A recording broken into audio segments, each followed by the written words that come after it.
ছুটির দিনে কিছুক্ষণ পর পর চেষ্টা করি সব শরবতগুলো খেতে, কারণ এমনি দিনে তো খাওয়া যায় না। এখন আমি বানাবো হচ্ছে হলুদ বুস্টার। এই যে হলুদ, অনেকেই বলেন যে আমাদের যে হলুদ, কাঁচা হলুদ, সেটা দিয়ে করলে হবে কি না। হবে, কিন্তু গুণাগুণ তো আর এরকম হবে না, কারণ এটা একদম অর্গানিক হলুদ থেকে তৈরি করা এই কারকুমাটা, এবং এর সাথে গোলমরিচের যে অনুপাতে দেওয়ার কথা সেই অনুপাতে মিশানো আছে। আমরা তো অনুপাতটা জানি না। আর হলুদের কারকিউমিন দিয়ে দিলাম হচ্ছে কোকোনাট অয়েল, শীতের দিনে এভাবে জমে যায়। কারকিউমিন, হলুদের যে কারকিউমিন, সেটা কিন্তু গোলমরিচ ছাড়া সে কাজ করতে পারে না আমাদের শরীরে।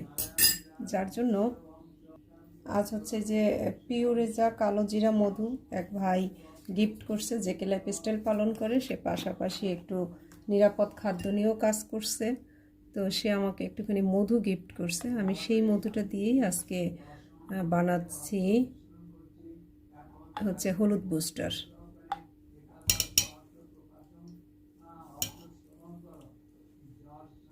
এবার আরেকটু পানি মিশিয়ে নেই, ব্লেন্ড করে নিলে সুন্দর ফোমি হবে। যে ব্লেন্ড করার পর কি সুন্দর ফোমি হয়ে গেছে। অনেকেই জিজ্ঞেস করেন এটা কতদিন খাওয়া যাবে হলুদ বুস্টার। এরকম হলুদ শরবত খেতে যেমন ভালো, আর ওই যে যারা বলেন যে কতদিন খাবো, এটা সব সময় খেতে পারবেন, কারণ হলুদের রান্না তো আমরা জন্ম থেকে একদম মৃত্যু পর্যন্ত খাই, তাই না? খেতেও ভালো এবং ঠান্ডাজনিত রোগ থেকেও রক্ষা করবে।